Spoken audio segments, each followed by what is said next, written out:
Just last week, there was another chapter of Jaylen Brown and the Boston Celtics slowing down Luka Doncic.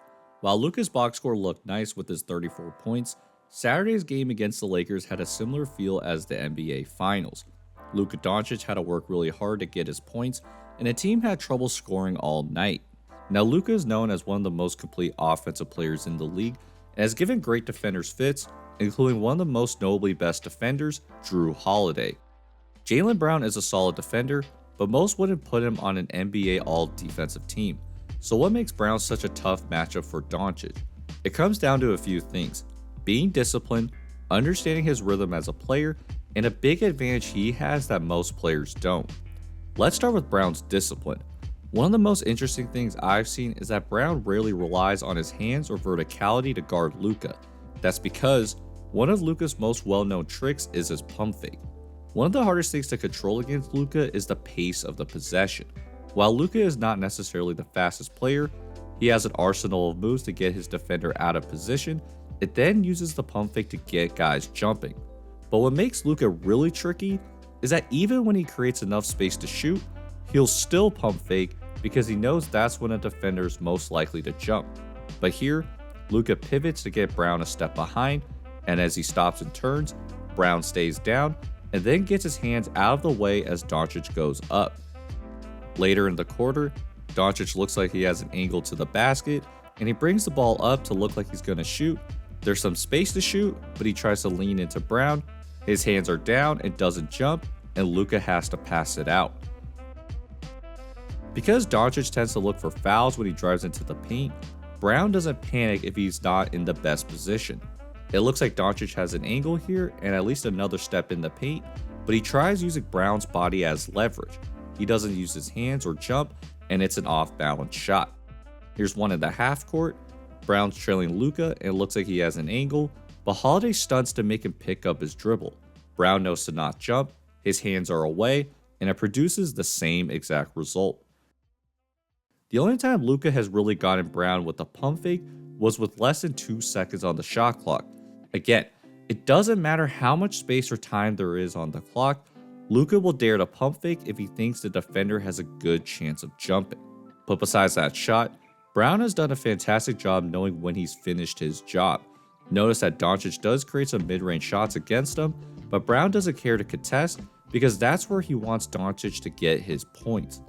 What I have noticed though is that he gets ultra aggressive when he sees Luka change hands with the ball.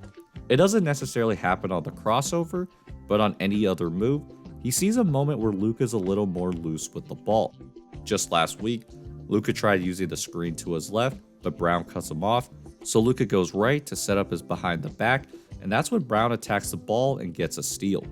Earlier in the game, Brown had pressured him and coerced him into that behind the back, but he actually missed the ball, and Luka made him pay with a pull-up three.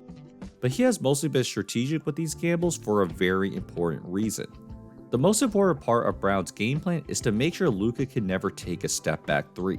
As you might know, a huge part of Luka's game is being able to hit those step back threes.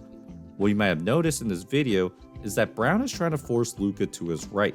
That's because a lot of Luka's step back threes are to his left. Of course, it's not as easy as just forcing him right because Luka will open most defenders up. But notice how Brown intentionally closes the middle, so Luka has no choice but to go right and into Porzingis' help defense. He can also hold his own on screens. Luka tries to go left, and he fights through Gafford's screen, which causes a collision and creates a turnover. So the Mavs try this again with Derrick Jones this time. Notice how he sets up his screen to the right before flipping it last second, but Brown slides with Doncic to cut that off, and now Luka has to take a step back three to his right. Now, Brown has spoken multiple times about learning people's tendencies by understanding their rhythm, so I try to see if there's things I could pick up on Luka's game. Brown did say that Luka has one of the most unique rhythms in the NBA, but I did notice something in particular about Luka's step back threes. Loosely speaking, Luka tends to take step back threes in either 1 or 3 dribble counts. Now, deciding when to start counting dribbles can seem very arbitrary, so I'm just showing the most obvious ones. As you watch these, notice how much space he's being given. Sometimes he'll look like he's resetting the possession, but that's his way of getting into his step back jumper. And what's a little mind blowing is that a lot of defenders don't seem to be anticipating the step back. On this one, Christian Brown's hands are down and his feet are inside the 3-point line, so Luka has all the space to just dribble, and he uses the third one to set up his step back 3. Compare that to this one with Brown.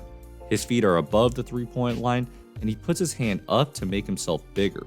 So even though Luka's in a sweet spot, Brown's presence pushes him to go downhill, which is exactly what he wants.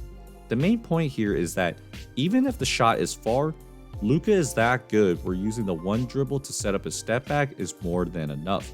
Even in the game against the Bucks, he hit this insane one dribble step back with the shot clock winding down. So the only way you can really discourage someone from taking those shots is to completely take it away. On this one, Brown's feet are past the 3-point line.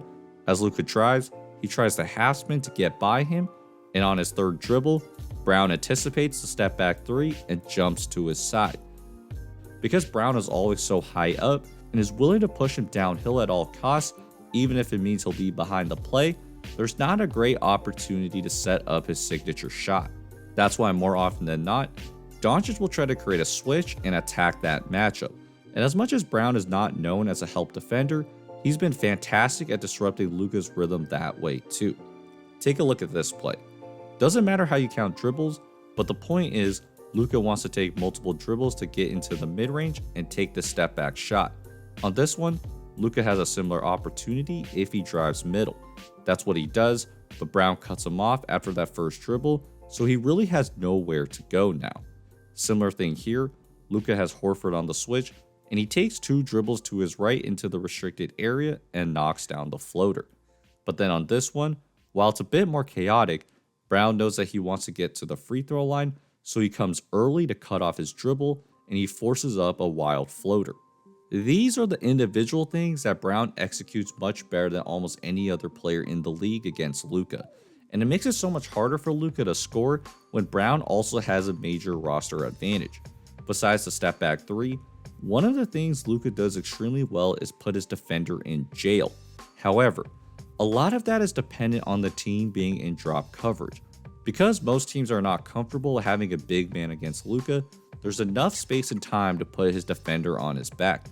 Even against one of the best defensive teams last year in the Minnesota Timberwolves, Luka had a massive size advantage against Jaden McDaniels and was able to put Rudy Gobert in a defensive predicament. But with the Boston Celtics, they primarily switch because everyone on their team except Kristaps Porzingis are pretty good individual perimeter defenders. So even if Brown is caught on the screen, the switch occurs and there's no inherent advantage. To really solve this issue, the Lakers need to build a specific roster to counter the Celtics' switch-heavy defense. First, they need to find an extremely good shooter, one that Boston would be scared to leave wide open.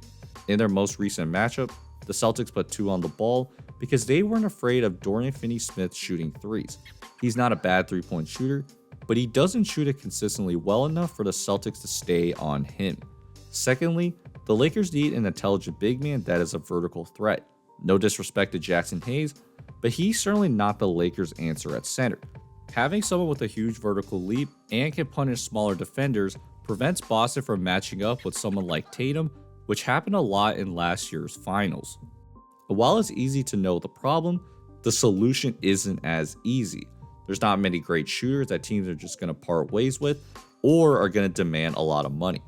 Needless to say, just because you have great defenders around you doesn't mean you can defend as well as Jaylen Brown has. His teammates, including Drew Holiday, have talked about how well of a job he has done, and if we really consider the prototype required to slow Luka down, along with all the knowledge he's accumulated to learning his game, Jaylen Brown is probably the best defender right now that can slow Luka Doncic down.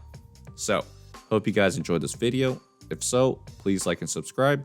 Appreciate all the support, and I'll see you guys next time. Peace.